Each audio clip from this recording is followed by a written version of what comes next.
le monde. Nous sommes très heureux d'accueillir ce soir.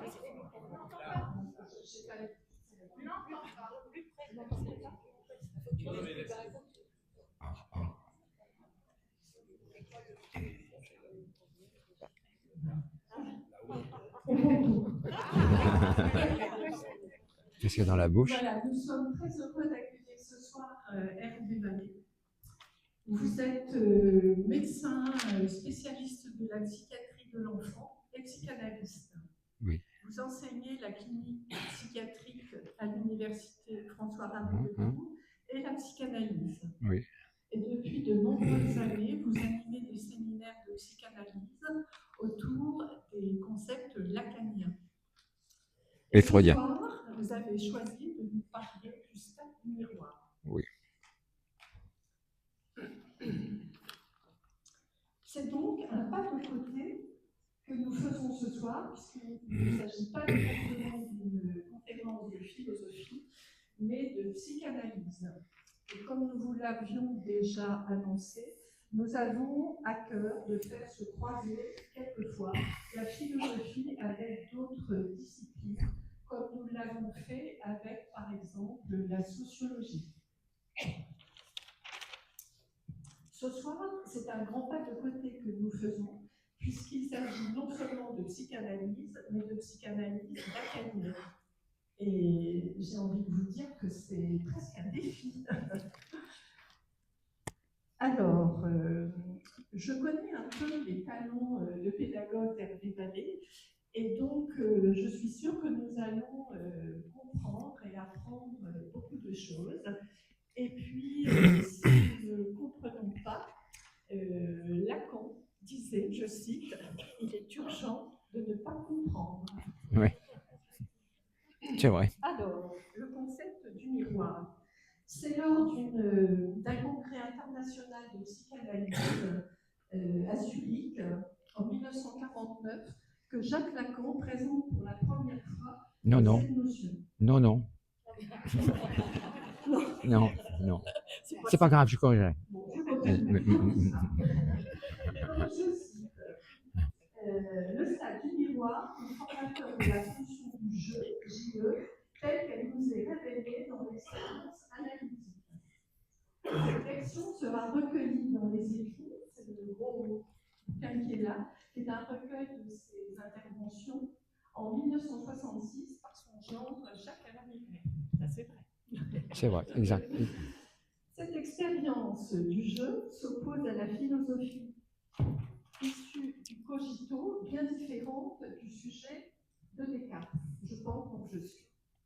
Et comme nous le dira Hervé Vallée, Lacan lisait beaucoup les philosophes et il s'y référait constamment, tels Platon, Descartes, Merleau-Ponty, Roger Caillian. Voilà, je ne vous en dirai pas plus. Et je vous souhaite une bonne conférence et je laisse la parole à Hervé Vallée. Merci Eliane. Merci beaucoup. Donc je vais vous parler effectivement d'un stade qu'on aperçoit, qu'on observe cliniquement chez l'enfant, chez tous les enfants, entre 6 mois et 2 ans à peu près. Hein. C'est pas fixé comme ça, mais enfin bon, grosso modo, c'est quand même de 6 mois à 2 ans à peu près. Et ce stade, il est tout à fait essentiel parce que il permet à l'enfant de rentrer dans l'altérité, de savoir ce que c'est que l'autre. Parce qu'avant ces 6 mois-là, il ne le peut pas. Et il y a un problème qui se pose pour l'enfant. C'est un problème, alors là, médical, clinique, neurologique. C'est que, si vous voulez, la fonction de la parole, vraiment, enfin, et la fonction de la compréhension que l'enfant a de son corps, si vous voulez, elle n'est complètement aboutie qu'à l'âge de 7 ans. Et donc, ça pose un gros problème parce qu'on peut se poser la question de savoir comment fait l'enfant qui est petit, qui a 2 ans, 3 ans, 4 ans, 5 ans, etc., pour communiquer, pour arriver à être dans l'altérité, alors que son système nerveux n'est pas abouti du tout, puisqu'il est, à partir de 7 ans, vraiment abouti sur le plan neuronal. Donc, la question s'est posée, Et Lacan a une réponse à ça. Il n'est pas le seul d'ailleurs, hein, parce que le stade de miroir, en fait, c'est pas lui qui l'a inventé. Hein. C'est un monsieur qui s'appelait Henri Wallon, W-A-2-L-O-N, Henri Wallon, qui n'est pas belge, comme son nom pourrait le faire penser, qui était un psychologue français, et qui avait appelé ça l'épreuve du miroir. Alors c'était une version un peu plus simpliste que simpliste, un peu péjoratif, c'était pas simpliste, mais c'était plus simple que la version lacanienne. Pour autant, c'était déjà assez élaboré parce que Henri Wallon disait que, alors c'était dans les années 30, hein, déjà ça, dans les années 30, 31, 32 par là, hein, Henri Wallon, 1900. Il disait, ben l'enfant arrive en se voyant dans le miroir, il arrive à savoir que ce qu'il voit dans le miroir, c'est lui, c'est son corps, c'est son corps. Pas tout de suite, hein, parce qu'il y a des étapes dans l'épreuve du miroir d'Henri Wallon. Au départ, il se demande ce que c'est. Il pense que c'est un autre. Hein, il pense que c'est quelqu'un d'autre. Et puis progressivement, il s'attribue, il s'accapare cette image et il la fait sienne en disant c'est moi, c'est moi, c'est mon corps, voilà. Et Lacan était ami avec Henri Wallon. Hein, ils se connaissaient très bien. Ils étaient contemporains. Henri Wallon était un peu plus âgé, mais ils étaient quand même contemporains. Ils se connaissaient très bien et Henri Wallon savait que Lacan avait travaillé sur le stade du miroir de manière très poussée. Et donc, il lui avait dit, ça serait bien si tu pouvais exposer ta théorie là-dessus, parce que moi, j'ai dit ce que je pouvais dire, et puis tu pourrais aussi l'écrire quelque part, la consigner quelque part dans une encyclopédie ou quelque chose comme ça. Donc, il a poussé Lacan, et c'est ce que Lacan a fait. Alors, il a présenté le stade du miroir pour la première fois, Lacan, en 1936, dans la ville de Marienbad. La ville de Marienbad, c'est situé en Tchéquie actuellement, en Tchéquie. Alors, le nom n'est plus Marienbad, mais je me souviens plus du nom de la ville de Marienbad, le nom actuel. Je me rappelle plus. Enfin, c'est pas très grave. En tout cas, il était là. Et il était à Marienbad. C'était au Congrès international de psychanalyse. Il y avait des énormes congrès à l'époque de psychanalyse, hein, sous la direction d'un monsieur qui s'appelait Ernest Jones. Ernest Jones, c'était un Américain qui était le grand patron, le pape, si vous voulez, on l'appelait le pape de la psychanalyse, puisqu'il dirigeait tout. Il dirigeait tout, c'était vraiment le pape, quoi. C'est un personnage un peu trouble, un peu étrange, qui avait quand même été condamné pour pédophilie au Canada, quand même, c'est un peu spécial, hein. Enfin bon. Et donc, et il avait fait de la tôle, d'ailleurs. Et voilà. Donc, Ernest Jones, c'était assez spécial. Et donc, il avait, au congrès de Marienbad, il avait dit à Lacan, vas-y, présente ton stade du miroir. Donc, Lacan avait commencé à parler, et au bout de 10 minutes, Ernest Jones a dit, mais on n'y comprend rien, arrête. Fous-nous la paix, dégage, on ne comprend rien à ce que tu racontes. Alors Lacan était furieux, hein, il a arrêté. Et puis, il a même oublié ses notes, il les a perdues, ses notes. Hein. Et heureusement, ce jour-là, à Marienbad, il y avait Françoise Dolto. Elle était là. Donc, elle avait pris des notes, elle avait pris presque tout en notes. Hein, donc, tout même, tout. Et donc, grâce à ça, on a l'intervention de Lacan à Marienbad. Voilà. Hein. Mais après, évidemment, il avait pour Jones pas de la haine, mais une inimitié assez marquée quand même. Hein. Et dans les séminaires de Lacan, quand il parle assez souvent, il parle d'Ernest Jones. Et il ne dit jamais Ernest Jones, il dit toujours cet imbécile de Jones, systématiquement. Cet imbécile de Jones, voilà, c'est comme ça qu'il le nomme. Et Jones avait eu d'ailleurs maille à partir aussi avec Freud aussi, hein, parce que Ernest Jones était amoureux d'Anna Freud, la fille de Freud. Il était éperdument amoureux d'elle, et elle, pas vraiment. Elle, pas vraiment. Mais il l'a courtisée, il l'a courtisée. Mais c'est moi, il était beaucoup plus âgé qu'elle. Et donc, il y avait un décalage d'âge considérable. Et donc, Sigmund Freud l'avait convoqué, Ernest Jones, chez lui, à Vienne, et il lui avait dit, écoute, t'es quand même un gros dégueulasse, à ton âge, tu n'as pas honte de draguer ma fille comme ça, etc. Il faut que tu cesses ça, c'est scandaleux. Il avait passé un savon monumental. Mais après, Freud avait regretté, il avait demandé pardon, parce qu'en fait, Freud s'était aperçu qu'en fait, il était vraiment amoureux d'Anna, quoi. Est-ce qu'on pouvait lui reprocher d'être amoureux d'Anna Freud? On ne pouvait pas vraiment. Jusqu'à la fin de ses jours, Ernest Jones a été amoureux d'Anna Freud. Donc, du coup, Sigmund Freud lui a pardonné et lui a dit effectivement, tu étais amoureux, bon voilà. Mais en fait, ils se sont jamais mariés, il n'y a pas eu de. Enfin, c'est ça, c'est l'histoire à côté de l'histoire, hein. Mais c'est toujours lié un petit peu à Jones, c'est pour ça que je vous en parle. Donc, il a présenté son stade du miroir. Voilà, donc après, on a pu avoir les notes de François Zolto. Et puis par la suite, si vous voulez, plus tard, en 1938, il a réécrit, lui, son stade du miroir, Lacan, dans un écrit qui s'appelle Les complexes familiaux. Les complexes familiaux, c'est une espèce d'essai de Jacques Lacan, qui est paru dans l'Encyclopédie française et qui ensuite est paru comme bouquin. En fait, c'était sa thèse. C'était sa thèse de médecine, puisque Lacan était médecin, vous savez, hein. Il n'était pas, d'ailleurs, il n'était pas psychiatre, hein, Lacan, hein. Il était neurologue et médecin légiste. Il est devenu psychanalyste après. Parce que, à l'époque de Lacan, la spécialité de psychiatrie n'était pas encore tout à fait bien établie. Et donc, d'ailleurs, Freud n'était pas psychiatre. On dit toujours le psychiatre Freud, il n'était absolument pas psychiatre, Freud était neurologue. Il était neurologue, vous voyez, il y a des erreurs comme ça qui ne sont pas très graves, mais bon, c'est important parce que on le voit dans les écrits de Freud qu'il a un intérêt particulier pour la neurologie, hein, ça se voit, hein, dans les écrits de Freud, hein. Et ça se voit aussi chez Lacan, hein. Lacan avait un intérêt particulier pour la médecine et il connaissait la neuropsychiatrie par cœur, si je puis dire. Et Lacan avait lu Freud en entier, ce qui n'est pas une petite affaire, hein. D'autant plus qu'il l'avait lu en allemand. Parce que Lacan était un esthète, il était très très exigeant, Lacan, hein. Il était hyper exigeant, et il disait les traductions sont lamentables, donc comme je parle l'allemand, je lirai Freud tout en allemand. Il a lu tout Freud en allemand, ce qui est colossal, c'est une œuvre colossale, Freud, hein. Et donc il a pu comme ça attraper tout un tas de subtilités que beaucoup d'autres n'avaient pas attrapées. Il avait lu notamment les traductions de Marie Bonaparte. Marie Bonaparte, c'était l'arrière-petite-nièce de Napoléon Ier. Et elle était très amie avec Freud, qu'elle protégeait énormément parce qu'elle avait beaucoup d'argent. Elle était extrêmement riche, de par sa propre fortune, mais aussi parce qu'elle avait épousé le roi de Grèce. Et donc le roi de Grèce, c'était un homosexuel qui s'occupait essentiellement des petits garçons, et pas d'elle. Et donc du coup, elle, ça la dérangeait pas. Elle voyageait avec beaucoup de moyens financiers. Et donc c'est elle qui a, Marie Bonaparte, qui a permis à Freud, notamment, entre autres, beaucoup d'autres choses, mais de fuir en Angleterre lors de la poussée du nazisme, hein, en 1938, 37-38.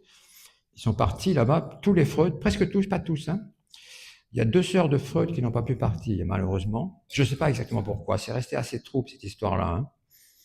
Et Freud n'a jamais su ce qu'elles étaient devenues, puisqu'en fait, elles sont passées par les fours crématoires, en fait, les 2 sœurs de Freud. Mais il avait quand même écrit dans une lettre, en 1938, avant qu'elle ne soit internée dans des camps de concentration, il avait écrit « Je me fais des soucis pour ma sœur ». Oui, ça, il pouvait, hein, effectivement, de fait. Donc, Marie Bonaparte, j'en parle parce que elle était justement une traductrice de Freud, hein.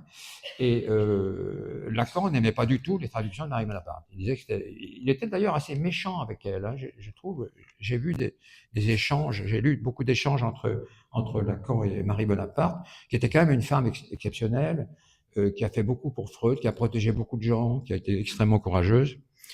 Et donc je trouvais que c'était pas très élégant de la part de Lacan de la traiter comme ça. Il l'a traitée comme une godiche, un peu niaise, ce qu'elle n'était pas du tout.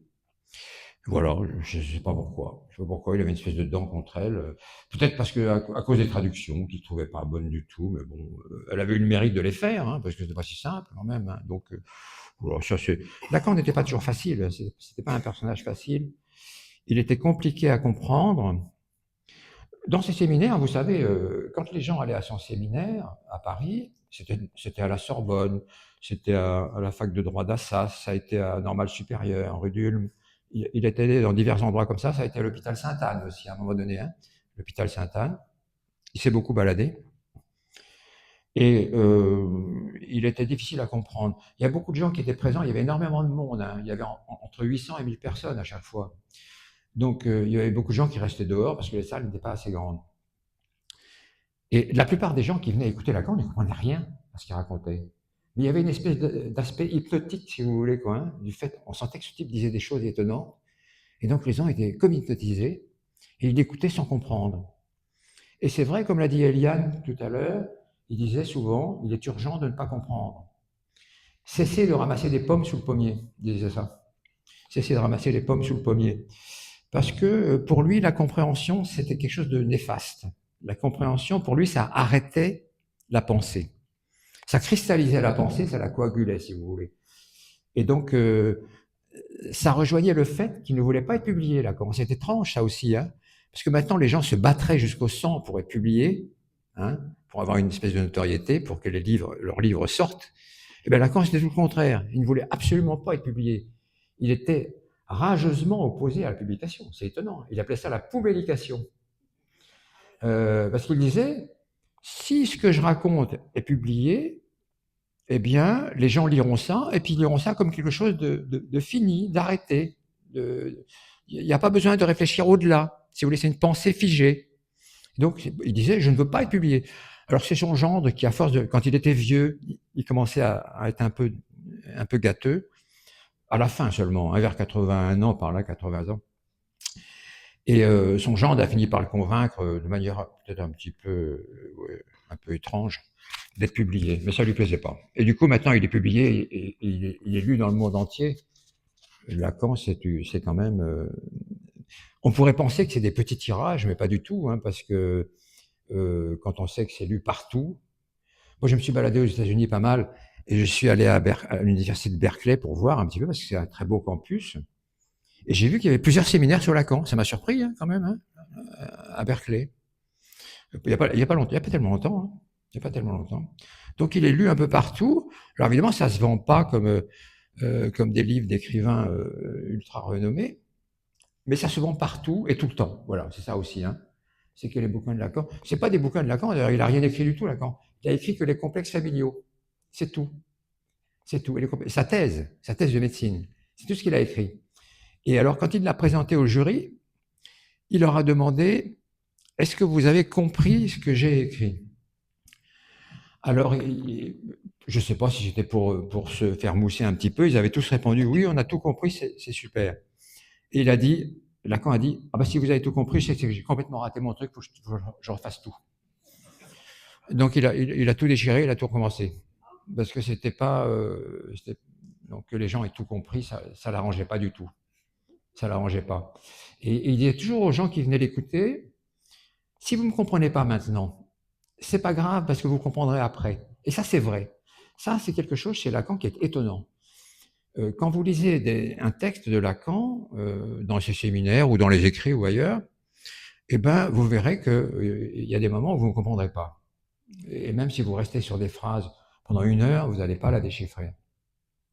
Et puis le lendemain ou le surlendemain, ça va s'éclairer. C'est curieux, il y a une espèce de rétro-éclairage sur les écrits de Lacan qui advient, comme il le disait, vous comprendrez après. Et c'est vrai. Et c'est vrai. C'est tout à fait vérifié, quoi, si je puis dire. Quoi. Il avait une petite phrase amusante par rapport à la difficulté de le lire. Il disait « On dit toujours de moi que je suis illisible, mais c'est normal, on ne me lit pas. » Voilà, il disait ça. C'est normal, on ne me lit pas. Donc, voilà. Et donc, alors le stade du miroir, parce qu'il faut quand même que j'y arrive, hein, parce que le temps nous est compté. Hein. Oh là là, oui, oui. Le stade du miroir. Donc 1936, voilà, patati patata. Donc il y a chez l'enfant donc une immaturité neurologique qui lui permet pas d'entrer dans le monde et de vivre l'altérité normale que nous vivons, par exemple, en tant qu'adultes. Et donc il faut qu'il y ait un stade, une étape avant cette prématurité à 7 ans, avant cette maturité à 7 ans, et il a appelé le stade du miroir. Et donc, ce stade du miroir, comment ça fonctionne? Eh bien, vous pouvez regarder un petit peu le schéma qui est affiché là sur l'écran. Et c'est un montage optique qui n'est pas de Lacan, hein, qui est d'un physicien français 19e, 18e, à cheval, qui s'appelait Henri Boisse, et qui avait fait un montage étonnant et qui avait donné un résultat surprenant. C'est-à-dire que vous voyez que dans la boîte C, là, vous voyez la boîte C, eh ben, il y a un vase. Et au-dessus de cette boîte C, il y a des fleurs. Et vous voyez, il y a un œil à gauche là. Hein. Et en bleu, vous avez un miroir concave. XY, là, c'est un miroir concave, un miroir comme ça. Voilà. Hein. Et il est placé comme tel, hein, et l'œil est placé comme tel. En vérité, l'œil est plus près du bord du miroir que sur ce schéma. Enfin bon, c'est pas grave. Ça, c'est pas très grave. Et donc, l'œil, tel qu'il est placé là, l'œil ne voit pas le vase, puisque le vase est dans une boîte. Il la voit pas. Hein, il peut pas la voir. Hein. Il voit les fleurs, mais il ne voit pas le vase. Et même les fleurs, il les voit très mal. Donc, du fait de son placement, du fait du cône dans lequel l'œil se trouve. Et du fait du montage optique là, tel qu'il est présenté là, eh bien, il va se passer une chose étrange. C'est que le vase qui est en C, là, dans la boîte, il va, d'une certaine façon, optiquement, il va monter et venir entourer les fleurs. Mais ça, c'est vrai. Hein. Si l'expérience est faite en physique, elle a été faite plein de fois, hein, par des physiciens, avec un miroir concave, il faut déjà avoir un miroir concave. Hein. Alors évidemment, on peut le faire avec une bassine à confiture, en cuivre, mais c'est moins probant. Ça marche moins bien. Il y a des gens qui l'ont fait comme ça, hein, avec des moyens du bord, quoi. Hein. Mais il vaut mieux avoir un vrai miroir concave, parce qu'il ne se trouve pas comme ça partout. Ça, on ne trouve pas ça partout. Et donc, du fait du miroir concave, il va y avoir un phénomène optique étrange. Le vase C va monter et il va venir entourer les fleurs en A. Vous voyez, au-dessus. Il va venir entourer les fleurs en A. Hein. Et cette espèce d'ascension, si vous voulez, du vase, là, autour des fleurs, ça préfigure un petit peu, si vous voulez, le fait que l'enfant, son corps, au départ, il est dans la boîte. C'est un enfant infant, comme disait Lacan, hein, comme on parlait des enfants d'Espagne. C'est-à-dire, littéralement, ça veut dire un enfant qui ne parle pas encore. Voilà, c'est ça la traduction d'enfant. C'est l'enfant qui n'a pas encore accès au langage. Et donc, l'enfant qui est le corps de l'enfant, le corps propre de l'enfant, on l'appelle comme ça, parce que c'est le corps seulement, c'est seulement le corps, c'est pas le corps qui parle. Eh bien, il va ascensionner et il va venir entourer les fleurs qui, elles, représentent les pulsions de l'enfant, ses désirs, ses vouloirs. Les fleurs représentent tout ça, représentent les vouloirs de l'enfant. Parce que l'enfant a des vœux et un vouloir dès qu'il arrive sur Terre, hein, bien entendu. Mais il ne sait pas comment les gérer avec l'autre. Il n'y arrive pas.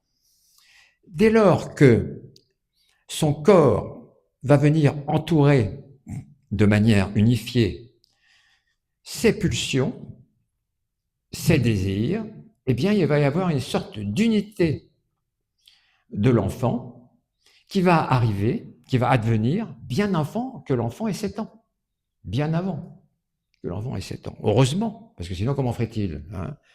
Et du coup, quand le vase va être monté autour des fleurs, eh bien, l'enfant, s'il n'y a pas de miroir, parce que vous voyez, il y a un miroir là, vertical, AM, vous le voyez, AM en gris, hein, il est vertical là, parce qu'on peut le mettre aussi à l'horizontale, mais pour l'instant on le laisse comme ça. Et donc, c'est grâce à ce miroir que l'enfant va pouvoir voir en I' de A, que vous voyez à droite là, le vase entourant les fleurs. Pourquoi est-ce qu'il le voit? Parce que si la première image, si le vase qui monte entourer les fleurs en A là, c'était une image virtuelle. Une image virtuelle, c'est celle que vous voyez dans votre miroir quand vous regardez pour vous maquiller, par exemple, vous brossez les dents, vous voyez, l'image, elle est derrière le miroir, symétrique, mais vous ne pouvez pas l'attraper. Elle est virtuelle. Elle est totalement virtuelle. Là, ce n'est pas, quand le vase ascensionne, si je puis dire, quand il monte, ce n'est pas une image virtuelle, c'est une image réelle, c'est un hologramme. Vous savez ce que c'est qu'un hologramme, hein? Donc, c'est quelque chose de solide, si je puis dire. Hein. C'est une image solide, hein, même si on peut la traverser avec la main. Elle a une qualité matérielle tout à fait particulière, qui n'est pas celle d'une image virtuelle, que vous ne pouvez pas attraper.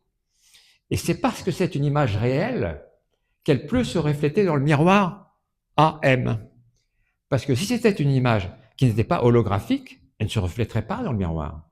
Si c'est une image virtuelle, elle ne se reflèterait pas dans le miroir. Mais comme c'est une image holographique réelle, eh bien, elle se reflète dans le miroir et l'enfant peut se voir en I' de A. Il peut voir son corps en I' de A et se dire « c'est moi, unifié, bien avant que son cerveau soit abouti sur le plan neurologique, puisqu'il ne l'est qu'à 7 ans, je me répète. Donc, ça permet à l'enfant, du coup... Alors, ce qui est compliqué un petit peu dans ce stade du miroir, c'est que il faut comprendre que l'enfant va être attiré par l'image qui est en I' de A. Il va être fasciné par cette image-là. Et le stade du miroir, ce n'est pas, contrairement à ce que beaucoup de gens pensent, même des psychanalystes se plantent là-dessus complètement, hein, en disant le stade du miroir, c'est quand l'enfant voit dans le miroir l'autre. Non, c'est pas ça. C'est ça, mais après. Au départ, l'enfant est fasciné seulement par l'image I' de A. Donc le stade du miroir, au départ, c'est un lien de fascination du sujet qui est l'œil, représenté par l'œil, le sujet barré, là, représenté, le S barré, représenté par l'œil, eh bien, ce sujet barré a un lien de fascination avec une image. Il est aliéné à cette image-là. Si je vous dis aliéné, c'est parce que c'est le terme qu'emploie Lacan. Hein. Il parle d'aliénation. L'enfant est tellement fasciné qu'il ne peut pas dégager son regard de cette image. Hein. Mais ce n'est pas un autre. Contrairement à ce que pensent beaucoup de gens qui se plantent hein, sur cette histoire du miroir, c'est une subtilité ça, mais il faut l'entendre, il faut la comprendre parce que sinon tout ce qu'on raconte sur cette humeur est complètement faux, hein, bien entendu, complètement faux. Alors, vous me direz, mais s'il est fasciné par seulement une image, il va pas aller bien loin comme ça, hein, ça va rester quand même relativement figé, et puis ça va rester un peu artificiel, virtuel aussi. Parce que l'I' de A est une image virtuelle, hein, de l'image réelle A, la première, celle de gauche.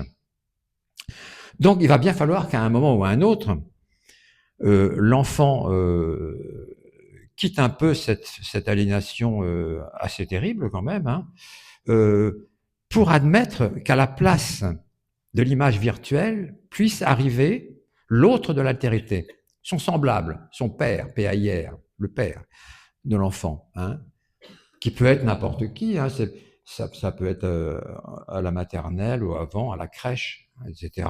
Un autre enfant qui va proposer son corps, son image, en I' de A, en I' de A. Et là, l'altérité va commencer. Là, l'altérité va commencer grâce à ça, si vous voulez, grâce à ce montage qui est un montage optique, mais qui est aussi un montage psychique. Il faut bien insister là-dessus, hein.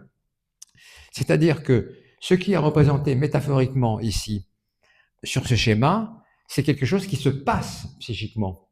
Parce qu'on pourrait dire, mais ça c'est un montage physique, de physique amusante à la limite, et puis ça n'a pas grand intérêt, ça ne représente pas le psychisme de l'homme, etc. Eh bien si, tout à fait.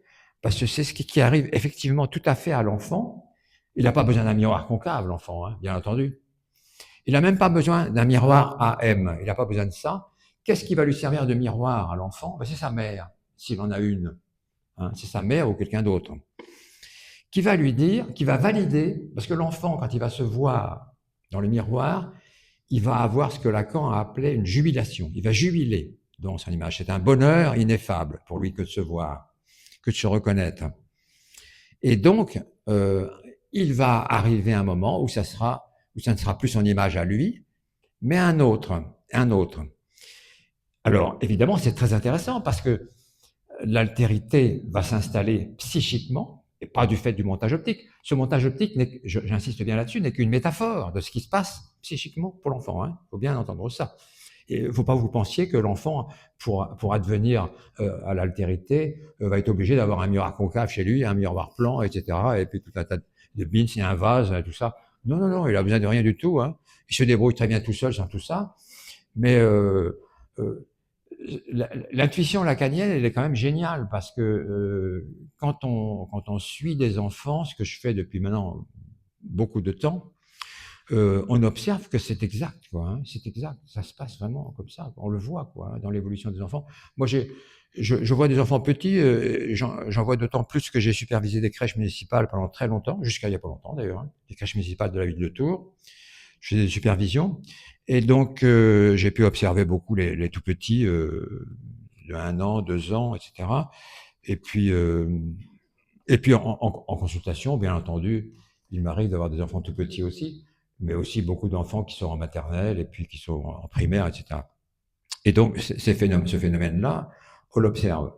Et la relation du sujet enfant à l'autre, elle est vacillante, si vous voulez. Elle est vacillante, elle est incertaine, elle est fragile, elle est précaire. Hein, elle est précaire. Et ça, on l'observe dans la réalité. Quand vous parlez avec un enfant qui est en maternelle, par exemple, il va vous dire, alors, on leur demande, par exemple, moi je leur demande, par exemple, en consultation, est-ce que tu as des amis, des copains et des copines? Oui, j'ai une copine. Alors, si c'est des petits qui sont en maternelle, en une section, par exemple, ils vont me dire, oui, j'ai une copine. Mais c'est plus ma copine. Mais c'est plus ma copine.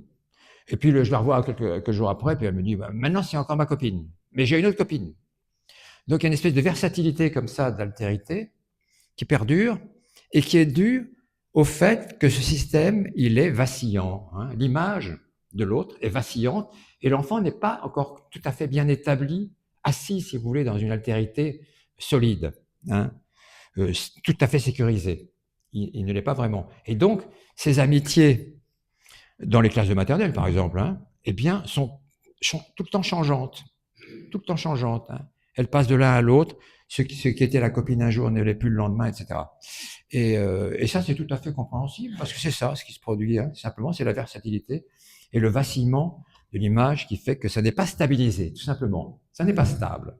Ça n'est pas stable, et ça le devient de plus en plus au fur et à mesure que l'enfant avance en âge et dans les classes avec des plus grands, etc. Donc, ce qui est, alors cliniquement, il y a quelque chose d'assez important sur le plan de la pathologie de l'enfant. C'est que le stade du miroir, il se passe pas toujours si bien que ça, psychiquement parlant. Il arrive parfois que l'enfant, eh bien, si vous voulez, veuille tellement adhérer à son image I' de A, avec une telle force, un tel désir, une telle pulsion, qu'il va passer d'une certaine façon, comme Alice, si vous voulez, de l'autre côté du miroir. C'est aussi une métaphore, mais il le fait quand même, hein, il le fait. Il va trop loin. Il va dans ce que Lacan appelait la zone des manquants ou la zone des fantômes. Cette zone des manquants ou la zone des fantômes, elle est du côté du SI, là, que vous voyez en haut à droite. Vous voyez ça, hein? Elle est de ce côté-là. Elle est trop loin. Elle est trop loin. Et si l'enfant, ou les adultes, je reçois des adultes qui s'aventurent dans ces zones-là, dans les zones des manquants ou des fantômes, et qui ont des phénomènes de dépersonnalisation anxieuse très, très déstabilisantes, hein, et qui se pensent délirants ou psychotiques. Et je les rassure en leur disant, non, vous êtes simplement dans un phénomène de dépassement, parce que c'est comme ça que les appelait Lacan. Hein. Ils ont dépassé le miroir AM et ils sont allés trop loin, ils ont cherché à aller trop loin pour récupérer leur image du côté de S de I, là, à droite. Là. Et donc, ils sont dans des zones où ils ne reconnaissent plus tout à fait bien le monde environnant. Ils le reconnaissent mal. Et donc, ils ne sont pas à l'aise avec les objets. Et je vois des gens en consultation, y compris des adultes, qui me disent parfois je suis très angoissé en ce moment et les gens me paraissent bizarres. Même les objets me paraissent bizarres. L'autre jour, je regardais ma table. Elle me semblait me menacer un peu. Elle était inquiétante, ma table, etc. Eh bien ça, c'est très courant, ces phénomènes-là. Et c'est des phénomènes qui sont très perturbants pour les personnes qui les vivent, mais qui ne sont pas alarmants du tout, parce que ce sont simplement des phénomènes de dépassement. Et quand on explique ça aux patients, il suffit d'expliquer. Vous êtes angoissé en ce moment, vous êtes très fatigué, et donc vous allez voir un peu trop loin des choses que vous ne connaissez pas. Vous arrivez dans des zones, dans une espèce de bac à sable, où il y a trop d'inconnus pour vous, et vous êtes mal à l'aise, et vous ne savez pas comment faire avec ça. Donc, on travaille autour de cette idée-là, du dépassement, et ça s'arrange très vite. Et il n'y a pas besoin de donner d'antipsychotiques, d'antidélirants, etc., et de parler des limites. D'ailleurs, Lacan disait, ce ne sont pas des états limites, ce sont uniquement des phénomènes de dépassement. Vous voyez? Donc ça peut arriver à n'importe qui, à partir du moment où l'on est très angoissé et très fatigué. Ce qui souvent va ensemble d'ailleurs, hein. Quand on a une espèce d'excès d'angoisse, si vous voulez, et une fatigue physique avérée, eh bien, on peut vivre ce que Freud appelait l'inquiétante étrangeté. Freud avait trouvé cette très belle phrase, hein, l'inquiétante étrangeté. Et bien Lacan, il en parle quand il parle des phénomènes de dépassement. Et il en parle longuement dans ce bouquin qui s'appelle Les Écrits, d'ailleurs qu'il n'a pas écrit, puisque ce sont des conférences qui sont compilées. Hein. Donc il n'a pas écrit ça. Il a écrit seulement, comme je vous l'ai dit tout à l'heure, les complexes familiaux, qui sont d'une complexité épouvantable. C'est un texte d'une complexité monstrueuse. Je ne vous conseille pas de le lire. Moi, je l'ai fait une fois dans une conférence, je ne le ferai pas deux. Parce que franchement, c'est... Oh là là là là. C'est à se flinguer, quoi, hein, franchement. Là. Ah ouais, ouais. Non, non. Donc, ce stade du miroir, il est très important parce que plus le temps va passer, plus l'autre va devenir vraiment un espèce d'alter ego. Alors le problème, c'est que va s'instaurer dès lors que l'autre va être bien installé dans sa position à droite, là, eh bien, il va s'instaurer des phénomènes de jalousie et de rivalité. Pourquoi? Simplement parce que l'enfant ne va pas supporter d'être obligé de se construire grâce à l'image d'un autre, vous voyez? Il voudrait bien se construire tout seul, mais il ne peut pas. Un enfant seul ne peut pas s'élaborer tout seul. Hein. C'est pas possible. Pour parler philosophie, par exemple, le cogito de Descartes, pour Lacan, ça ne marchait pas. Il disait, le je pense dont je suis, ça ne tient pas la route, parce qu'on ne peut pas se créer soi-même.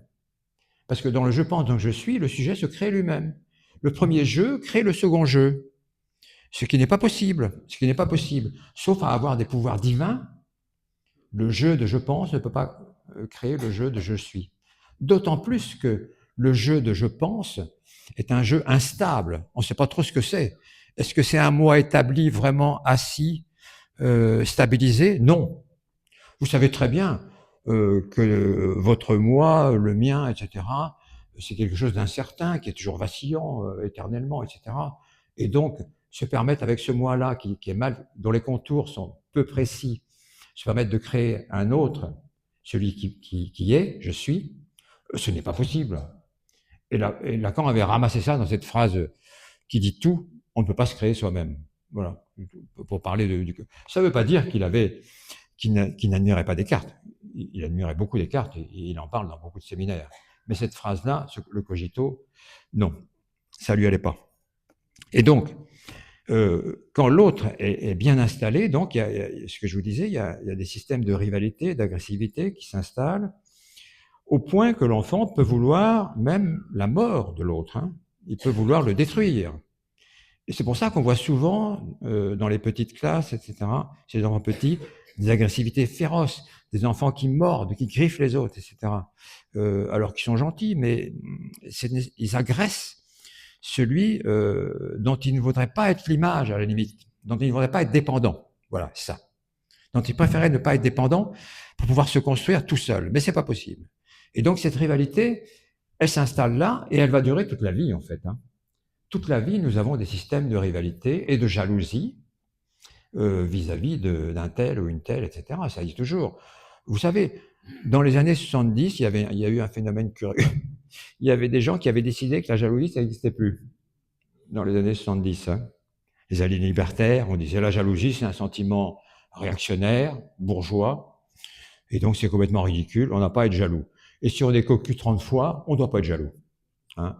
On doit dire à l'autre, à celui qui nous cocufie, on lui va dire merci, c'est gentil dans le fond, c'est sympa, on est plus nombreux comme ça, et puis voilà, c'est plus agréable, on est 3 au lieu de 2, c'est quand même mieux. Alors que la personne qui pouvait dire ça éventuellement souffrait terriblement derrière. Quoi, hein. Donc c'était un peu ridicule, parce que la jalousie, eh bien Lacan nous l'explique très bien dans le stade du miroir, elle est structurelle, elle est dans la structure même de l'humain, la jalousie.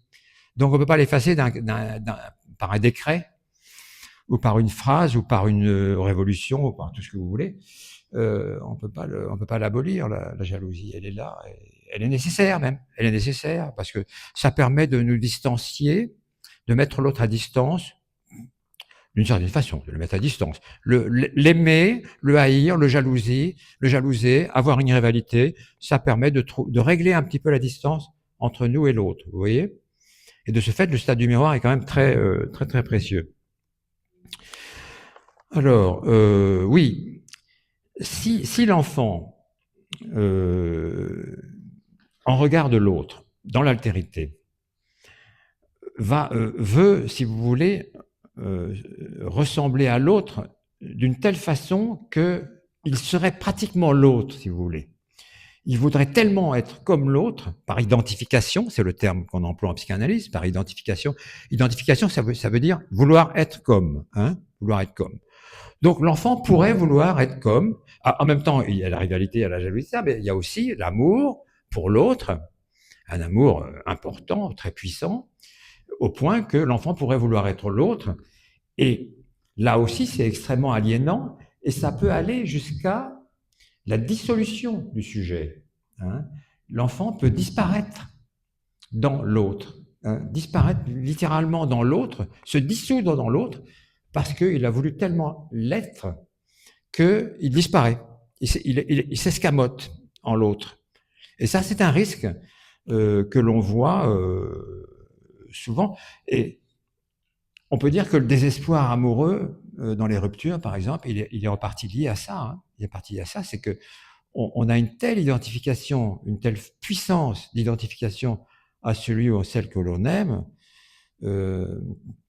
qu'on est pratiquement lui, quoi. On fait une espèce d'unité, et que le jour où ça s'arrête, eh bien, c'est insupportable, quoi. C'est insupportable, on ne le supporte pas, on est malheureux, etc. C'est terriblement malheureux. Donc, il y a un danger, toujours, alors, ça ne veut pas dire qu'il faut être toujours prudent en amour, et ça, c'est pas ce que je veux dire. Mais si on se perd complètement dans l'autre, comme l'enfant peut le faire dans une classe de CP, par exemple, parce qu'il est encore dans le stade du miroir, plus ou moins, hein, ça dure longtemps, ça dure toute la vie, hein, eh bien, il peut connaître une dissolution de lui-même, hein, une espèce de disparition psychique de lui-même. Il ne disparaît pas vraiment, il ne va pas s'escamoter, il ne va pas rentrer dans le sol, comme Édipe, mais non, mais il va quand même un peu déposséder, quoi, hein, déposséder de sa chair. Voilà. Hein. Et le mot chair, ça me fait penser, puisque faut que je parle un tout petit peu de philosophie quand même, puisque l'heure avance à toute vitesse. Le mot chair, il a été employé par Merleau-Ponty. Ça, vous connaissez ça mieux que moi, puisque vous êtes des philosophes.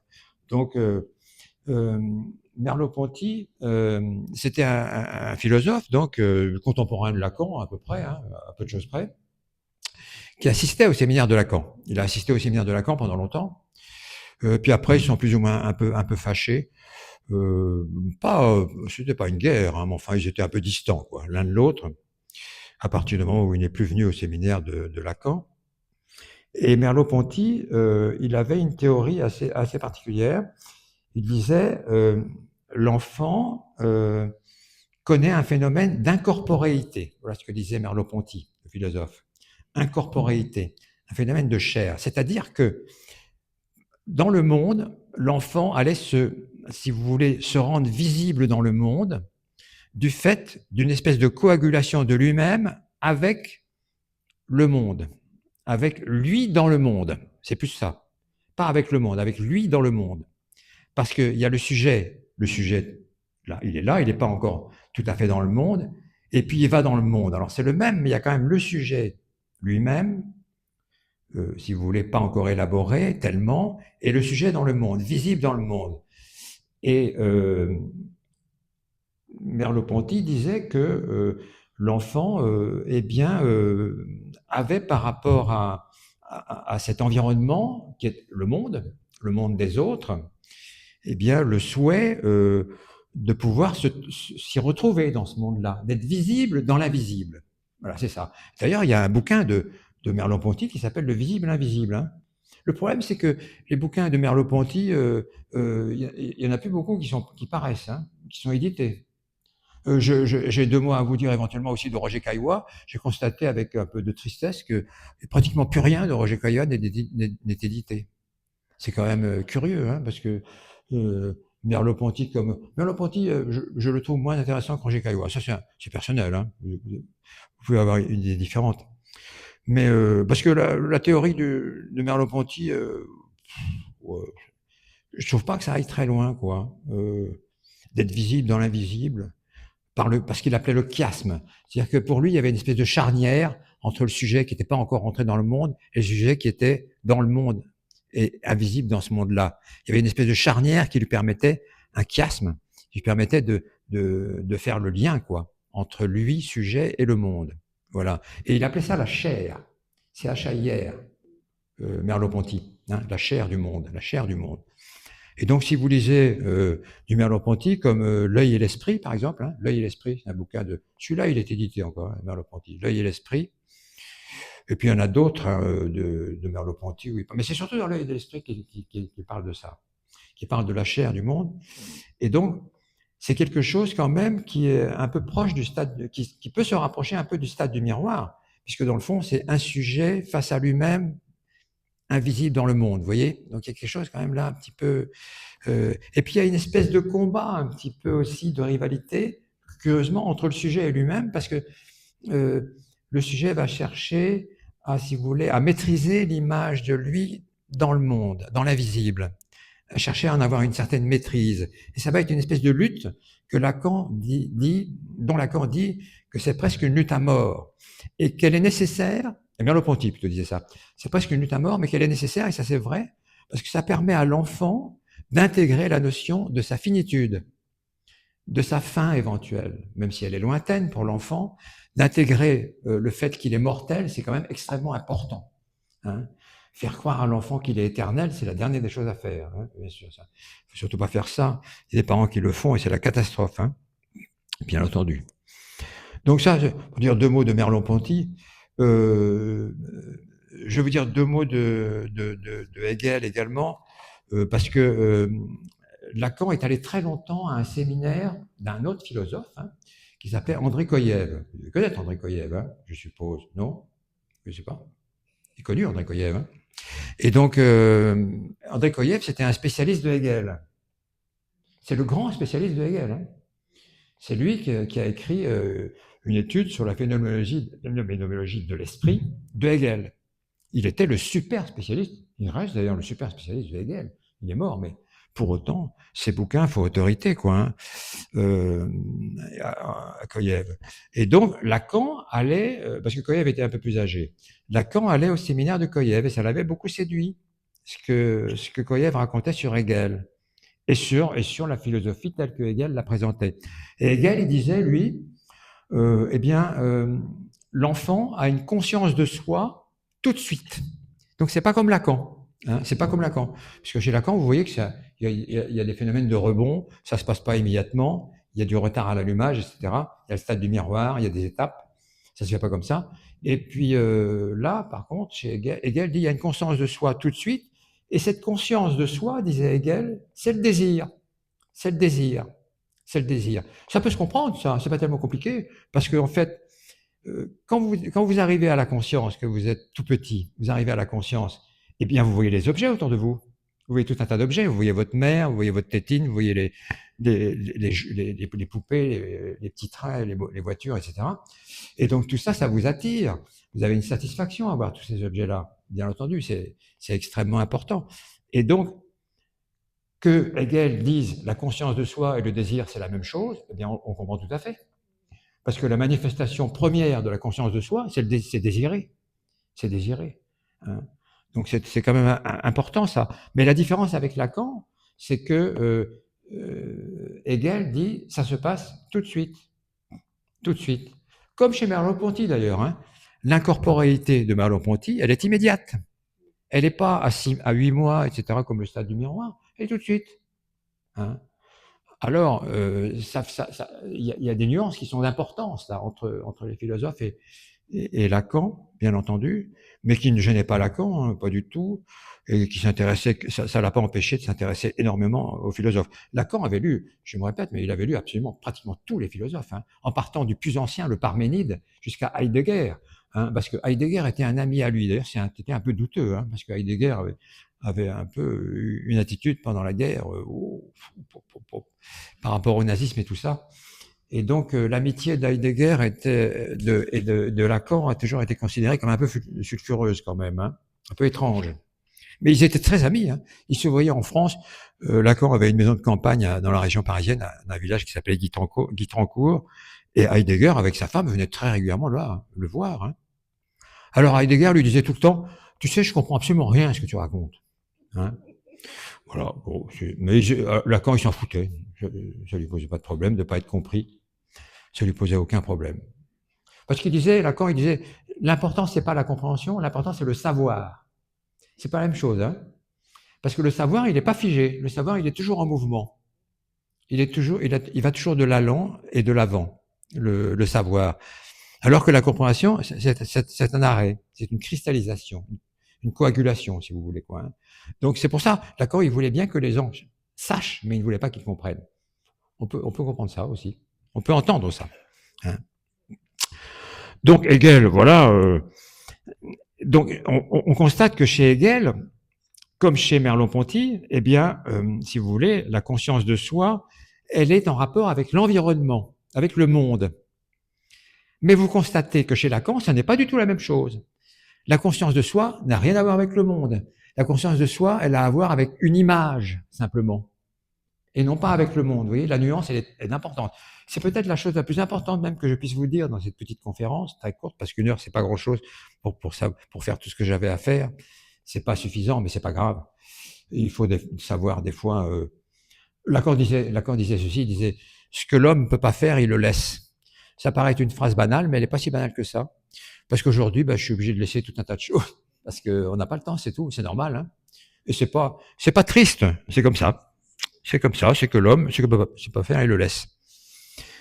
Donc, oui, chez Lacan, ce n'est pas une histoire avec l'environnement, c'est une histoire avec une image, c'est tout.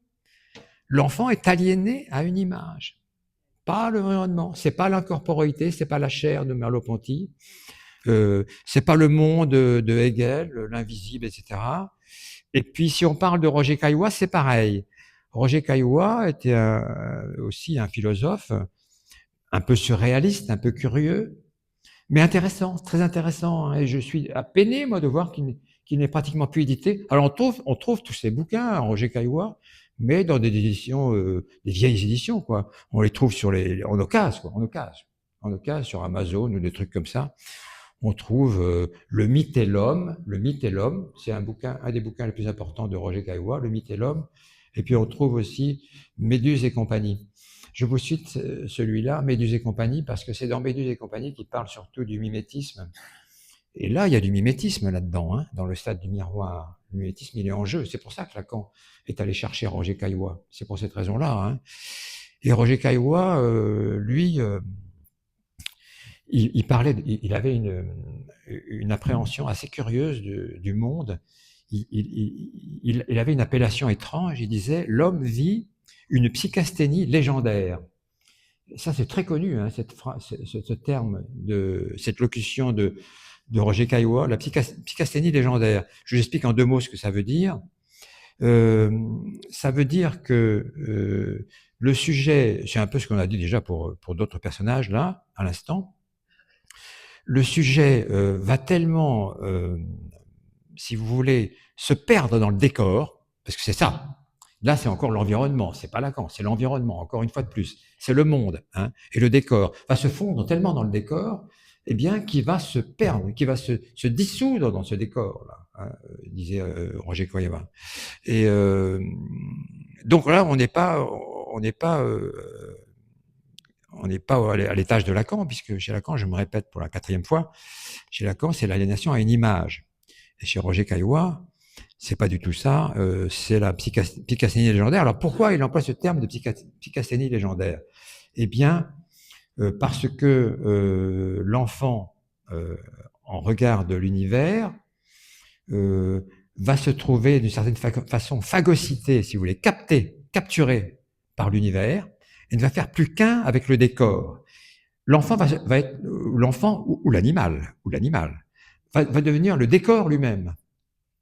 Va devenir le décor lui-même. Et il prend pour exemple le papillon. Il y a une certaine forme de papillons qui ont sur leurs ailes des dessins des yeux, comme des yeux, les ocelles, vous savez, O-C-E-2-L-E-S. Les ocelles, et les ocelles, on a l'impression qu'elles nous regardent. Donc c'est étrange. Et donc, finalement, celui qui est regardé, c'est-à-dire l'animal est celui qui est chassé d'une certaine façon, il y a le prédateur qui pourrait être l'homme, eh bien l'animal regarde le prédateur, là, avec ses ocelles, il semble le regarder. Et ils se font tellement dans le décor qu'on finit par ne plus le voir. Et donc s'instaure chez l'homme qui vit ça aussi, une espèce de tristesse, parce que psychasthénie, ça veut dire fatigue psychique, littéralement. C'est un mot qu'on employait beaucoup en psychiatrie autrefois, on l'emploie plus et c'est bien dommage, parce qu'il est beaucoup plus parlant que beaucoup d'autres termes psychiatriques qu'on utilise actuellement et qui sont beaucoup plus déglingués que psychasthénie. Psychasthénie, c'était un très beau mot et extrêmement parlant. Il y avait des gens psychasthéniques. Moi, j'ai connu ça au début de mes études de spécialité, après avoir été interne. Et franchement, c'est un terme c'est pas que je le regrette, mais c'est pas le bon terme, mais je trouve stupide de l'avoir supprimé, quoi. C'est la mode maintenant de mettre des mots nouveaux un peu partout, et d'inventer des maladies dans tous les sens, voilà, parce que ça fait plaisir aux gens et ça fait vendre des médicaments au laboratoire aussi beaucoup, hein. Et il y a beaucoup de gens maintenant dont la gloire est de se présenter comme malades, hein. Il y a beaucoup de gens qui viennent, je l'ai dit sur mon séminaire plusieurs fois, ça. Il y a beaucoup de gens qui se présentent à moi en me disant bonjour, je suis bipolaire. Alors moi je leur dis bonjour, moi je suis docteur Vallée. Voilà. Donc parce que des gens ils se présentent comme ça, hein, je suis bipolaire. Parce qu'il y a une espèce de médaille, si vous voulez, quand même, quoi, une médaille bipolaire. Donc c'est quand même un statut, c'est pas rien quand même, hein. Ou alors, maintenant, ce qui est le plus en vogue, les bipolaires sont en train d'être un peu détrônés actuellement par les TDAH, vous savez, des troubles hyperactifs avec déficit de l'attention. Alors ça, j'en ai en consultation. Je pourrais en voir 100 par jour, tellement j'ai de demandes pour ça. Donc, alors, ils se présentent comme ça aussi. Les mamans arrivent. Bonjour, mon fils est TDAH. Il s'appelle comme ça? C'est son prénom. Ah oui, TDAH. Mais son nom, c'est comment? Alors TDAH, c'est aussi une médaille. Le problème, c'est que cette médaille, elle oblige à l'instauration d'un traitement qui n'est pas anodin, hein, qui est agressif, voire dangereux. Je ne dis pas qu'il est inutile, le traitement, hein, non. Parfois, il est tout à fait même utile, mais il est à manier avec beaucoup de prudence et il n'est pas du tout juste de le donner à tous les enfants dont on dit qu'ils sont TDAH, alors que les 3/4 dans le lot ne le sont pas. Hein, parce que dès lors qu'une enseignante dit à ses supérieurs, cet enfant-là, il bouge beaucoup en classe, il parle beaucoup, il lève la main, il se déplace dans la classe, etc., il va gêner les autres, c'est sûrement un TDAH. Ah, paf, il faut qu'il aille chez le pédopsychiatre. Il n'y va pas parce qu'il n'y en a plus de pédopsychiatre. À Tours, en libéral, il n'y en a plus que 2. Donc, je ne sais pas si vous voyez le truc. Donc, alors, il y en a à l'hôpital, mais ils ne sont pas accessibles puisqu'ils ont des listes d'attente colossales. Donc ça devient très compliqué. Enfin bon, je me suis un peu éloigné du sujet, mais pas tant que ça. Et donc ça m'a permis de parler un petit peu de Roger Caillois parce que j'ai de l'affection pour ce philosophe-là. Et si vous avez l'occasion de le lire, notamment Méduse et compagnie, que vous pouvez trouver sur Internet, vous ne trouverez peut-être pas en entier, vous pouvez trouver par fragments. Hein. Et puis Alina aussi, Alina. On peut trouver des choses qu'on ne trouve pas ailleurs, hein. Alina. Et puis sur Amazon, des vieux bouquins de Caillois. Le mythe et l'homme, on arrive à le trouver, hein, celui-là en entier.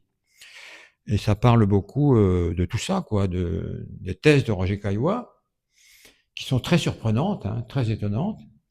Mais là aussi, elles sont radicalement différentes de celles de Lacan, puisque c'est l'environnement, c'est l'univers qui compte, alors que pour Lacan, c'est l'image, et seulement l'image. Je me répète pour la 12e fois, mais c'est important, parce que si on n'a pas compris que dans le stade du miroir, c'est l'image qui compte, on n'a rien compris du tout, quoi. Et donc, Lacan, ça l'a pas empêché de convoquer tout un tas de philosophes, ceux que j'ai nommés, et puis d'autres, hein, parce qu'il y a aussi Aristote. Hein. Aristote, il a aussi parlé de la conscience, des objets, de la satisfaction que les gens avaient, que les petits enfants avaient à être avec les objets, etc. Des rivalités que ça pouvait entraîner aussi. Aristote a parlé de ça dans les catégories. Vous savez, une œuvre très connue d'Aristote s'appelle Les catégories. Hein, les catégories. Il parle de ça, et il parle du semblable et de l'identique. Donc là, on se retrouve un petit peu dans cette histoire du stade du miroir, parce que finalement, qu'est-ce que veut l'enfant qui est à gauche? le vase, représenté par le vase qui est monté en hauteur. Là. Eh bien, il veut ressembler, être semblable, tout à fait. Il voudrait même être identique, mais il ne peut pas être identique à l'autre, c'est impossible. Il ne peut être que semblable. Et ça, Aristote, il en avait parlé bien avant Lacan, hein, c'est sûr. Aristote, puisqu'il avait dit l'homme est le plus grand imitateur de la Terre, puisqu'il cherche toujours à imiter l'autre. Il ne parlait pas d'identification encore, mais c'était la même chose. Et donc, c'est un grand imitateur, et donc il veut absolument être l'autre à tout prix, mais il n'est que l'homoios, c'était le terme employé par Aristote, homoios, vous connaissez ça hein H-O-M-O-I-O-S, H-O-M-O-I-O-S, ou O-M-O-I-O-S. On peut l'écrire avec un H ou sans H, ça n'a pas d'importance. C'est du grec, et ça veut dire semblable, mais ça ne veut pas dire équivalent. Vous voyez? Donc là, on rejoint un peu l'histoire du miroir, parce que dans cette aventure du miroir, on ne peut pas, on ne cherche pas, on ne souhaite pas que l'enfant devienne complètement équivalent à l'autre, parce que s'il devient complètement équivalent à l'autre, il se noie dans l'autre et se dissout en l'autre. Voilà, c'est ce que j'ai dit tout à l'heure. Alors que si c'est simplement son semblable, son homoios aristotélicien, eh bien, ça c'est normal, parce qu'il va copier certaines qualités de l'autre, certaines, oui, certaines différences, certains traits de l'autre, il va les prendre et les faire siens. Voilà. Et puis, oui, chez Hegel, si vous voulez lire ce dont je vous ai un tout petit peu parlé, c'est dans le chapitre 4 de la phénoménologie de l'esprit, hein, chapitre 4, 1807, chez Hegel. Hein. C'est là que je l'ai lu, moi, parce que j'ai un peu lu Hegel aussi. J'ai pas lu autant les philosophes que Lacan, mais j'en ai lu quand même pas mal. Parce que quand on lit Lacan, Lacan, c'était quelqu'un qui avait une culture colossale, monstrueuse. D'ailleurs, le philosophe Jean-Bertrand Pontalis, que peut-être vous connaissez, et qui est décédé il n'y a pas si longtemps que ça, parce qu'il était plus jeune que Lacan, il disait de Lacan, ce type me fait peur parce qu'il a une intelligence monstrueuse. Et c'était vrai, il avait une intelligence tout à fait, complètement hors norme, Lacan. C'est monstrueux, quoi. Hein. Et une culture colossale. On se demandait comment il faisait à une époque où il n'y avait pas Internet, il n'y avait rien du tout. Hein. Il fallait qu'il court les bibliothèques, qu'il aille voir des gens, qu'il aille voir des spécialistes de ci, des spécialistes de ça. C'est ce qu'il faisait tout le temps. Et il voyageait tout le temps. Il voyageait notamment beaucoup en Italie parce qu'il adorait l'Italie. Il adorait le baroque italien. Et donc, il se faisait ouvrir toutes les églises de Venise, par exemple. Hein. Il disait, je suis Jacques Lacan, il faudrait m'ouvrir l'église. Là. Ah, mais elle est fermée. Ah oui, mais vous allez l'ouvrir. Alors, il y arrivait, des églises qui étaient fermées. Il passait son temps à aller en Italie pour visiter des églises baroques, il adorait ça. Et il y a un séminaire de Lacan où il parle très longuement de Sainte Thérèse, la fameuse statue du Bernin, vous savez, de Bernin, qui se trouve à Rome, dans une petite église, hein, une petite église, la statue du Bernin, la Vierge qui est en extase. Hein parce qu'il y a un Cupidon qui lui décoche une flèche. Voilà. Donc, et donc, voilà. Bon, j'ai brossé tout ça à grands traits, je m'en excuse, hein, mais c'est que le temps m'a manqué pour aller m'enfoncer un peu plus dans les détails, notamment pour les philosophes. J'ai brossé ça à très très gros traits. Mais je ne pouvais pas faire autrement. Voilà. Donc j'ai arrêté pour maintenant, parce que l'heure est éteinte.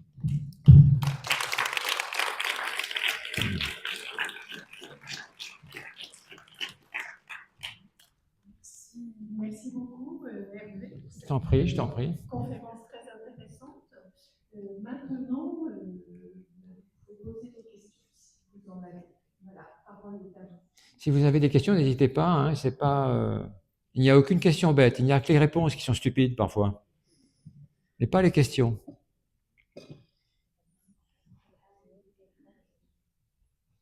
Vous voulez le micro? Eliane?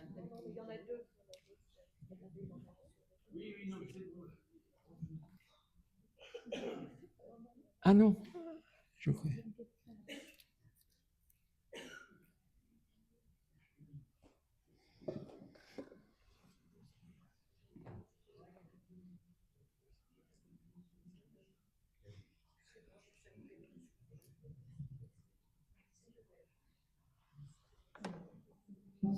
Bonsoir. Non, je vais monter vers vous parce qu'avec le micro, on ne comprend pas bien. Ou alors j'ai l'oreille un peu dure aussi. Il faut bien l'admettre. Mais voilà, c'est par rapport à la maturité neurologique de l'enfant. Oui. Je pensais à deux termes. Est-ce que ça évoque la proprioception, Oui, l'antéroception, oui. c'est tout ça Oui. qui lui permet de ressentir ce Tout qui à se fait. passe à l'intérieur. Tout à fait. Oui, oui, oui, oui. Les ressentis internes, Oui, la proprioception. Oui, c'est ça, exactement. C'est pas que ça, mais c'est beaucoup ça. Oui, voilà, c'est ça. Oui, oui, oui, oui. C'est une excellente question. Alors, une deuxième chose. Oui. C'est Je vous résume la question posée. Madame a posé une question sur la proprioception. La proprioception, c'est le ressenti interne du corps. Hein. C'est un terme médical. Et donc, de fait, dans l'aventure du stade du miroir, la proprioception joue un rôle essentiel, évidemment, le ressenti. Hein. Le vase et les fleurs dans le vase, c'est la proprioception, c'est les pulsions internes, hein, et c'est le ressenti du corps. L'enfant a besoin de ressentir son corps pour pouvoir reconnaître ses bras, ses mains, etc., sa statique, ses mouvements, c'est absolument indispensable. Et la maturité neurologique n'ayant lieu qu'à 7 ans, s'il n'y avait pas ce système du miroir, là, ce système psychique du miroir, eh bien, l'enfant serait bien en difficulté dans ses relations à l'autre. Je vous en prie. Voilà. Et puis, donc, une petite expérience que j'ai eue, parce que je suis grand-mère depuis peu de temps, et j'ai eu mon petit-fils de 18 mois pour une première fois en visioconférence. En visioconférence, oui. Et bon, ma fille m'avait dit... Bon, il ne marche pas votre micro, hein? Il marche? Alors, je ne sais pas m'en servir. Je ne me pas de tout près de la bouche. Tout près de la bouche. C'est bon, là? C'est mieux, c'est mieux. Donc ma fille m'a dit, oh, ça ne dure pas très longtemps, ce ne sera pas dans le repas, comme ça, il mange, il est tranquille, il est sur sa chaise, tout ça. En fait, ça a duré 53 minutes exactement, et il m'a réclamé après. Et en fait, j'avais pris un objet pour lui montrer, comme ça, pour capter son attention. Du coup, il a pris un objet qu'il avait prévu pour me le montrer aussi. On est parti sur un jeu de miroir. Ah oui, oui, oui. Avec des coucous cachés, montrer, tout ça. Enfin, ben, c'est parfait. Mais alors, j'ai trouvé ça extraordinaire, j'ai passé un merveilleux moment. Mais je me demandais finalement si, tel que vous parliez, si, donc moi j'étais à la fois l'autre, mais aussi une image. Oui, oui, bien sûr. Et ça ne peut pas se confondre, du coup. Enfin, vous voyez, je me dis, il a en miroir, on était en miroir. Oui, absolument. Oui, oui. C'était mon image. Oui, oui, oui, oui. Et je m'interrogeais sur. Mais c'est tout à fait normal. Sur une éventuelle distorsion. La dissolution. Ah non, non, pas du tout, pas du tout. Hein. Lacan disait, nous sommes des êtres essentiellement regardés. Il disait ça, nous sommes des êtres essentiels. Parce qu'on a l'impression que quand on se vit en soi-même, que l'on ne fait que, on voit, et que c'est tout, on voit. Là, je vous vois, etc. Et donc, on se dit, on est des êtres voyants, hein, qui voient. Mais Lacan disait, non, nous sommes des êtres essentiellement vus, hein, regardés. Et dans cette expérience que vous avez eue avec cet enfant, eh bien, vous avez eu un échange de lui à lui et de lui à vous, du côté des images, hein, du côté des représentations de vous-même et de sa représentation à lui. Et ça, c'est extrêmement constructif. Ça élabore. Hein. Ah oui, c'est tout à fait riche et nécessaire. C'est une espèce d'échange d'objets, objets psychiques et objets matériels, puisqu'il peut y avoir les deux. Hein. On peut échanger des objets psychiques. Un sourire, un rire, c'est un objet psychique. Une caresse, etc. Un geste d'amour, c'est aussi un geste, c'est psychique aussi. Et puis, il y a des objets physiques, comme donner un jouet ou quelque chose comme ça, vous voyez. Mais c'est toujours de l'échange, c'est toujours une translation de l'un à l'autre, comme ça, qui est extrêmement maturant pour l'enfant et indispensable. Un enfant qui est laissé à l'abandon au titre de ce que vous dites, c'est terrible, quoi. Hein. On les voit, ces enfants qui sont tristes, qui sont pauvres en eux-mêmes et qui élaborent peu. Ils sont peu stimulés. Peu stimulés, voilà, c'est ça, peu stimulés. Ouais, sur un plan strictement neurologique, ça s'observe. Hein. Un enfant qui est seul a des connexions neurologiques qui sont extrêmement pauvres. on l'observe en imagerie de type IRM ou autre. On observe que il y a même une expérience qui a été faite il n'y a pas si longtemps que ça, qui est un peu amusante, mais en même temps qui est tout à fait révélatrice. C'est qu'on a mis 2 enfants en même temps, ensemble. Voilà, alors, ils se parlaient, etc. Et puis en même temps, il y avait un IRM pour chacun. Ils étaient chacun sous IRM. Et donc, on a pu voir que à partir du moment où un enfant, alors tant que les enfants étaient ensemble, ils avaient des connexions neuronales extrêmement nombreuses et qui fonctionnaient beaucoup. Ça se voyait par des zones de couleurs, etc. Et à partir du moment où un des enfants est parti, je dirais presque que l'autre enfant s'est éteint, comme si une ampoule s'éteignait. Il s'est éteint. Voilà, ça fonctionnait plus. Donc c'est pour dire que l'importance des échanges, elle n'est pas qu'une idée, hein, elle n'est pas qu'abstraite, elle est concrète dans le cerveau. Hein, voilà. Ouais. Pardon? Dans la chair. Dans la chair, tout à fait. Dans la chair de Merleau-Ponty, oui, tout à fait, oui. Oui, oui. Merci. Je vous en prie.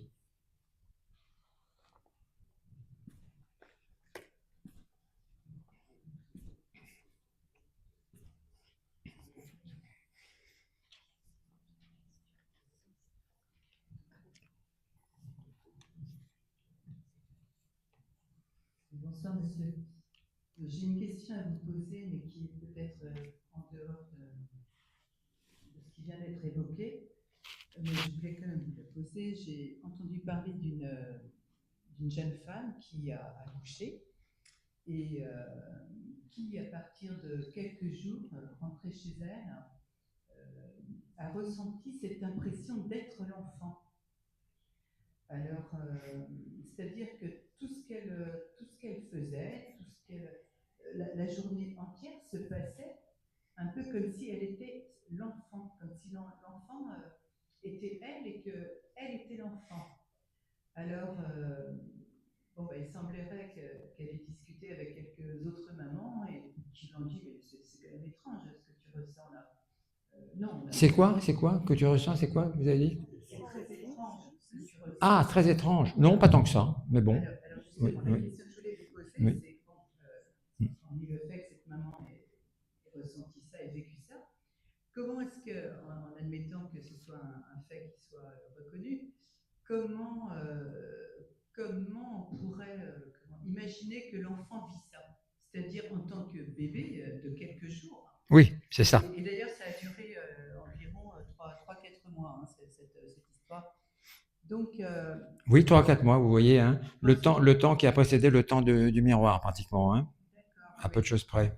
Alors, par rapport au bébé, au nourrisson, est-ce que vous pensez que ce bébé a pu ressentir les mêmes choses que ce que sa maman ressentait?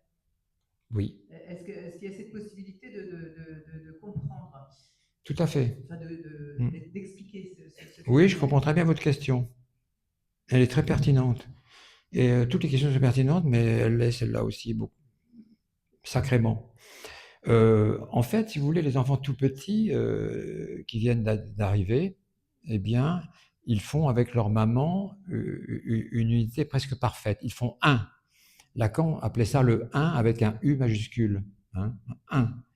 C'est-à-dire qu'il n'y a pas, l'enfant n'est pas un autre pour sa mère à ce moment-là, et la maman n'est pas une autre pour l'enfant. C'est un. C'est fermé, c'est comme un œuf, si vous voulez. Pardon? Une sorte d'unité. Oui, oui, même.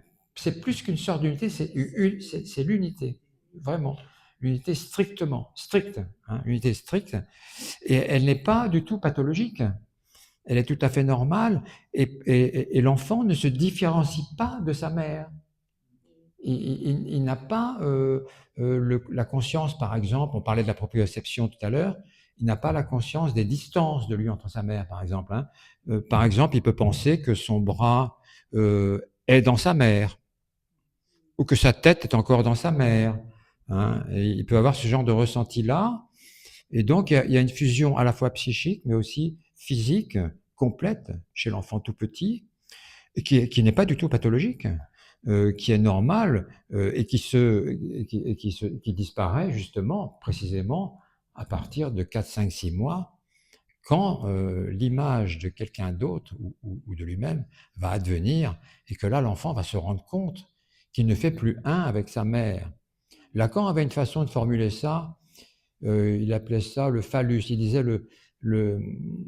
pour l'enfant, la mère est son phallus, c'est-à-dire que elle représente la toute-puissance, l'entier de la puissance, si vous voulez, l'entièreté de la puissance. Et de manière réversible, pour la mère, l'enfant est aussi son phallus, au sens bien sûr métaphorique du terme, bien entendu, hein, tel que Freud l'employait, etc.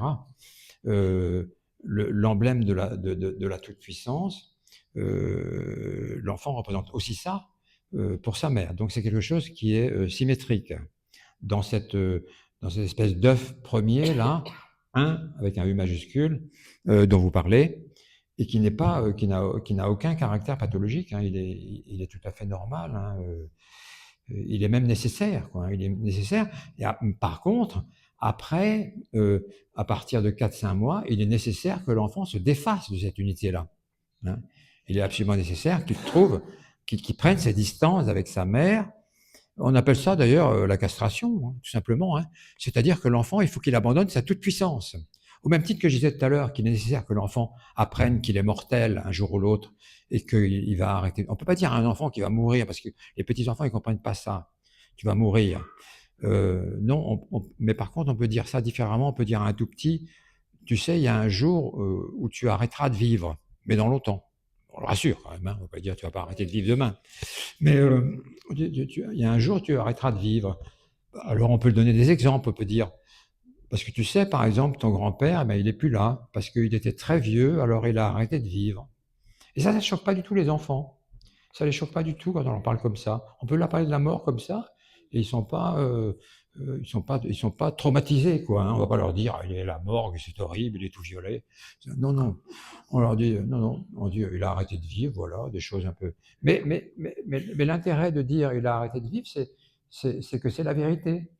C'est ça l'intérêt, hein. Parce que beaucoup de parents travestissent la réalité quand un personnage de la famille disparaît. Il y a des gens qui disent, il est parti en voyage, il est en voyage de noces. Il est sur un paquebot et il fait une croisière. Ou alors il est au ciel. Le ciel, c'est ce qu'il y a de plus terrible, hein, parce que après l'enfant il regarde le ciel sans arrêt en attendant que. Et du coup, l'enfant peut avoir des hallucinations, mais méchantes, hein, des hallucinations de fantômes. Hein. Il y a des enfants qui ont peur le soir, par exemple, hein, parce qu'ils voient des choses littéralement. Moi, je vois des enfants qui me disent, je vois des fantômes, je vois des choses qui me menacent. Et enfin, il dit pas ça comme ça, mais des choses qui m'aiment pas, et qui me veulent du mal, hein, voilà. Et ben, c'est parce qu'on lui a raconté des histoires. Hein, donc parce il faut pas tricher sur la vérité, seulement il faut employer les mots qu'il faut, quoi. Hein. Et par rapport à la mort, ben, arrêter de vivre, on peut le dire, ça c'est pas choquant pour un enfant, il l'admet tout à fait. Hein, mais par rapport à l'unité dont vous parliez, madame, oui, il n'y a pas de problème, ce n'est pas un souci, mais ça doit cesser, ça doit se cliver. La castration elle doit advenir. Lacan disait, c'est le père qui doit dire non à un moment donné. Ça, c'est aussi très métaphorique, mais dans la réalité, ça se produit quand même. Il faut bien que quelqu'un dise non à cette unité primordiale qui est tout à fait normale pendant 4, 5, 6 mois, mais qui après ne peut pas durer, évidemment, bien entendu. Il faut bien que l'enfant puisse aller dans le monde, indépendamment de sa maman. Hein. Il faut qu'il puisse accepter, ne serait-ce que sa maman aille dans une autre pièce, par exemple. Hein. Parce qu'un enfant tout petit pourrait ne pas supporter que sa maman aille dans la salle de bain pendant que lui, il est dans le salon, etc. Ça peut provoquer des drames épouvantables. Eh bien, si on travaille un petit peu la séparation comme ça, comme le font beaucoup de gens très bien, eh bien, ça se passe bien. Mais il faut le faire. Et le rôle du père est important quand la famille est complète. Il y a un père, une maman, des enfants, etc. Le papa peut dire non, maintenant, il faut vous séparer. Il faut chacun prendre ses distances. Voilà, toi, tu es l'enfant, ça, c'est ta maman. Et elle fait pas toujours la même chose que toi. Elle n'est pas toujours au même endroit que toi. Mais elle t'aime. Mais elle t'aime tout le temps. Ça n'empêche pas de t'aimer tout le temps. Voilà. C'est pas très compliqué. Vous voyez, ça c'est parce que à force de faire des soins et de parler avec des enfants, on finit par avoir l'habitude, quoi, hein, et de savoir comment leur parler pour les sécuriser, pour les tranquilliser. quand ils ont de fortes angoisses, parce que c'est forcément, de par mon métier, je ne vois que des enfants qui sont angoissés, je ne vois pas des enfants qui vont bien. Donc voilà. Il y a parfois qui vont pas si mal que ça. Il y a des gens qui viennent consulter pour pas grand-chose parfois. Alors je leur dis, votre enfant va très bien, c'est pas la peine qu'ils viennent me voir plus longtemps. Une autre fois, c'est pas utile. Voilà. Si vous avez d'autres questions, non, peut-être, je sais pas.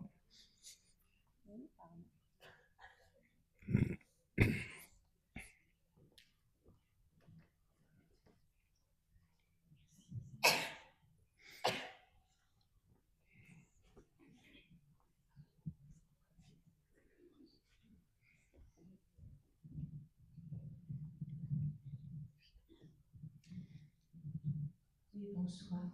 Bonsoir. J'ai une petite question. Vous aviez à peine évoqué un moment où l'enfant se voit dans le miroir et l'importance de la parole de la personne qui est à côté de lui. Et vous n'avez pas prolongé. Ah oui, d'accord, d'accord. Je vois ce que vous voulez dire. La maman, éventuellement. Voilà. Oui, tout à fait. Alors, ça, déjà, Hegel le disait, Merleau-Ponty aussi. Il faut qu'il y ait, quand un autre advient, si vous voulez, quand un autre que l'enfant advient, dans le monde de l'enfant que l'on cite, eh bien, il faut quelqu'un qui valide. Il faut un autre qui valide cet autre pour que l'enfant puisse le valider lui-même. Et donc, dans le stade du miroir, on dit classiquement, mais c'est pas toujours le cas, hein, on dit classiquement que c'est la maman qui a son enfant dans ses bras et qui lui dit devant un miroir, ça c'est métaphorique, mais c'est aussi la réalité, ça tu sais, c'est toi. Et la maman, à ce moment-là, est en position de ce que Lacan appelait le grand autre, c'est-à-dire qu'elle représente le symbolique, elle représente tout ce qui est nommé. L'enfant pense qu'elle représente tout ce qui est nommé sur Terre, ce qui n'est pas le cas, évidemment, puisqu'on ne peut pas tout nommer. Hein. Et du coup, la maman a un pouvoir extraordinaire de suggestion par rapport à son enfant, de direction, de désignation, lui disant, oui, effectivement, tu as raison, l'autre là, c'est bien un autre ou c'est toi. Voilà, elle valide l'interrogation de l'enfant, et du coup, l'enfant est content, c'est là qu'il jubile, et c'est là qu'il est heureux de pouvoir babiller avec d'autres, etc., parce que sa maman lui a dit, d'accord, c'est bien, c'est ça, effectivement. Mais il faut la validation de quelqu'un qui représente une sorte de dictionnaire, si vous voulez, quoi. Hein, parce que l'enfant ne comprend pas tout ça. Tout ça lui est inconnu, tous les symboles lui sont inconnus quand il est tout petit. Hein, et donc, il faut que quelqu'un lui dise, oui, ça, c'est toi, ou c'est un autre, avec qui tu vas pouvoir parler ou jouer, etc. C'est la validation symbolique opérée par la maman qui représente, alors qu'elle ne l'est pas, mais qui représente pour l'enfant le symbolique dans son entier, hein, si vous voulez. L'ensemble des symboles que Lacan appelait A majuscule, autre, l'autre, au lieu le différenciant de l'autre avec un A minuscule, qui est l'autre de l'altérité, le père, P-A-I-R. C'est différent. Voilà. Il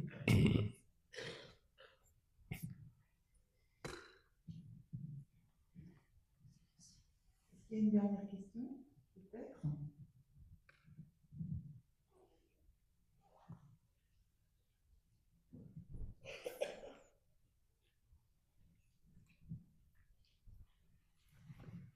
C'est fini? Oui, vas-y. Merci beaucoup pour votre écoute et vos questions. Et merci encore. Merci à vous d'avoir été là. Merci.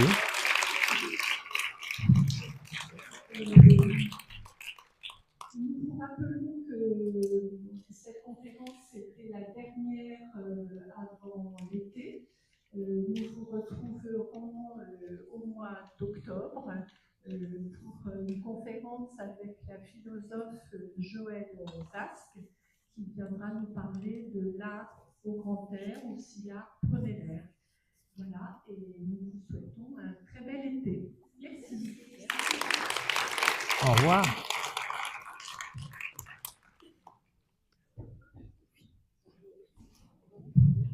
Au revoir à tous et merci.